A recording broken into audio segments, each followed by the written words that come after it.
En Ukraine, Mariupol frappé mardi par 2 bombes superpuissantes. La ville est défigurée. Quelques 100 000 civils seraient toujours coincés dans la grande cité portuaire. Union européenne, G7, OTAN, le programme chargé de Joe Biden. Ce jeudi, le président américain doit rencontrer ses homologues européens et annoncer de nouvelles sanctions contre la Russie.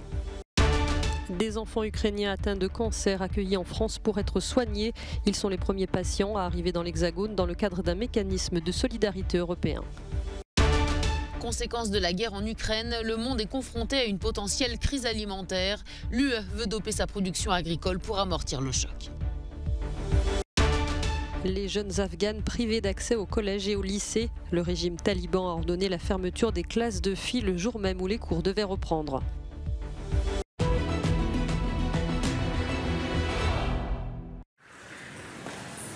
L'aéroport de Mariupol en Ukraine, dévasté comme la plupart des bâtiments de la ville. La grande cité portuaire du sud de l'Ukraine est pilonnée depuis des semaines. Ce mardi, ce sont 2 bombes russes superpuissantes qui ont frappé Mariupol, dont il ne reste plus rien, selon le président ukrainien. Volodymyr Zelensky qui a réitéré ses appels à un cessez-le-feu pour permettre à une partie des 100 000 civils encore coincés dans la ville de partir. Des conditions de vie insupportables, un paysage apocalyptique, des cadavres et des bâtiments défigurés. C'est ainsi que l'ONG Human Rights Watch décrivait Mariupol ce mercredi. Ce n'est pas la guerre, c'est un génocide, a quant à elle déclaré la procureure générale d'Ukraine. Les théâtres de guerre ont des règles, des principes. Ce que nous voyons à Mariupol, c'est l'absence totale de règles. C'est une ville otage. Une ville otage à laquelle il est impossible de fournir de la nourriture, de l'eau, de l'électricité. Et la Russie sait parfaitement ce qu'elle fait ici. Toujours au sud, à Kherson, occupé par l'armée russe, une manifestation de civils a été dispersée lundi par des tirs d'armes automatiques, des grenades assourdissantes et des gaz lacrymogènes. Kiev, Kharkiv, Mykolaïv, Tchernigiv, Odessa, les bombes défigurent les villes ukrainiennes, au même rythme que les larmes roulent sur les joues des habitants, confrontés à la peur et à des séparations chaque jour plus déchirantes.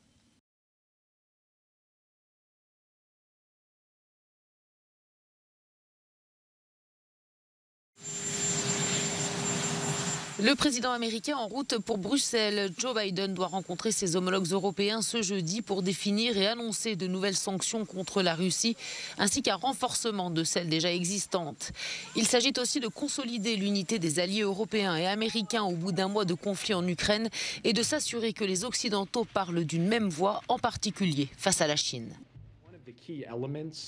L'un des éléments clés de cette annonce ne portera pas seulement sur l'ajout de nouvelles sanctions, mais sur la garantie d'un effort conjoint pour réprimer tout échappatoire ou évitement des sanctions, toute tentative de la part d'un pays d'aider la Russie à miner, affaiblir ou contourner les sanctions. Ce jeudi s'annonce particulièrement intense pour Joe Biden qui participera à Bruxelles à 3 sommets internationaux, celui du G7, celui de l'Union européenne et celui de l'OTAN.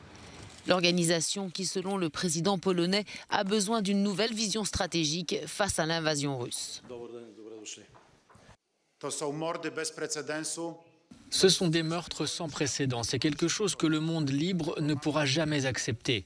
J'espère que le prochain sommet de l'OTAN qui se tiendra à Bruxelles défendra sans équivoque la liberté, l'indépendance et la souveraineté de l'Ukraine.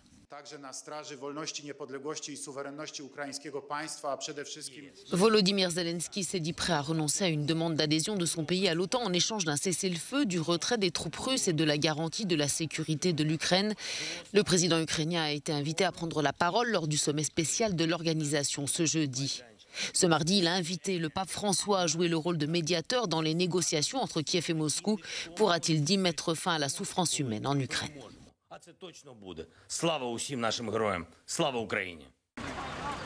Évacués par avion depuis la Pologne, ces enfants ukrainiens arrivent avec leurs parents dans un hôpital parisien. Atteints de cancer ou de leucémie, ils vont être pris en charge médicalement par la France. Au nombre de 20, ils sont les premiers patients accueillis par le pays dans le cadre d'un mécanisme de solidarité européen. Je suis heureuse que ma fille soit soignée ici en Ukraine, elle ne pourrait pas recevoir ces traitements, dit cette mère. Le chef du service d'oncologie souligne l'importance de cette prise en charge. Il se trouve que le cancer est la première cause de décès par maladie chez l'enfant de plus d'1 an. Donc c'est une maladie qui reste extrêmement grave. Et donc ces enfants qui subissent à la fois la guerre et ces traitements et qui risquent de ne pas guérir, c'est extrêmement important pour nous de les soigner. De nombreux enfants blessés ou orphelins attendent d'être évacués vers divers pays européens. Les 27 ont annoncé la semaine dernière réserver 10 000 lits d'hôpitaux pour les Ukrainiens.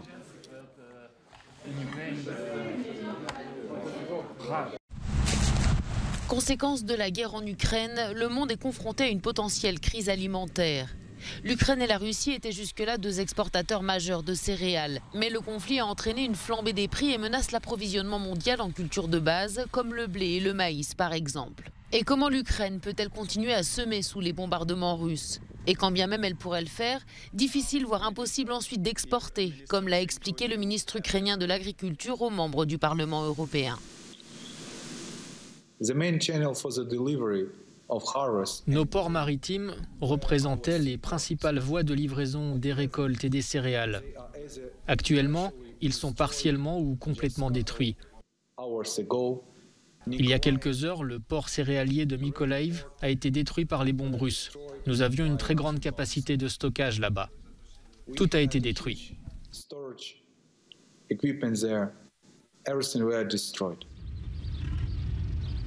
Les prix du blé ont atteint des sommets ces derniers jours, tout comme ceux de l'huile de colza et de tournesol. Au moins 50 pays dépendent de la Russie et de l'Ukraine pour 30% ou plus de leur approvisionnement en blé. L'Algérie, l'Égypte, le Liban, la Syrie ou le Yémen notamment sont particulièrement concernés. Pour compenser la chute de ces approvisionnements en alimentation animale, l'UE cherche donc à gonfler sa production. Aussi pour anticiper des pénuries mondiales et pallier les graves crises alimentaires redoutées en Afrique et en Asie.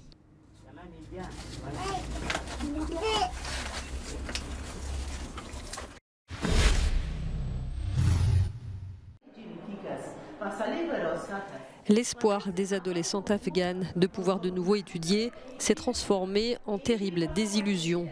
Les talibans ont ordonné ce mercredi la fermeture des collèges et lycées pour les filles. Cette annonce est intervenue quelques heures seulement après le retour en classe des élèves. Car ces dernières devaient reprendre le chemin des cours pour la première fois depuis la prise de pouvoir des fondamentalistes islamistes il y a 7 mois. Le ministre taliban de l'Éducation a expliqué ce revirement par la nécessité de concevoir un uniforme scolaire conforme à la charia.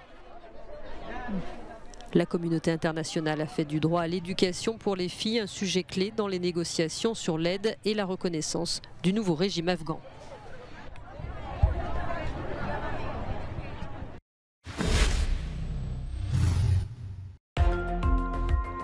Elle a créé la surprise ce mercredi. La numéro 1 mondiale du tennis, Ashley Barty, a annoncé sa retraite anticipée à seulement 25 ans.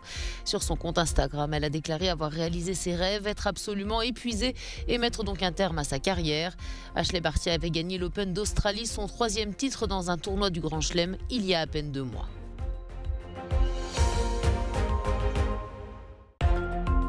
Les premières voitures Tesla Made in Germany sont sorties ce mardi de l'usine flambant neuve du constructeur américain près de Berlin, sous les applaudissements des employés et le regard satisfait du patron Elon Musk venu inaugurer son premier site européen.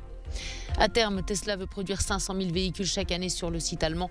Une usine de batterie doit venir compléter l'installation qui s'étend sur 300 hectares.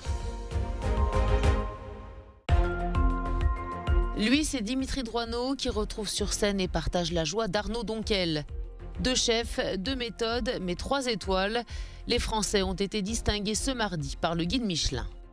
Le guide rouge qui a aussi voulu mettre en lumière cette année un jeune chef, Victor Mercier. À 31 ans, il a reçu sa première étoile Michelin lors de cette cérémonie.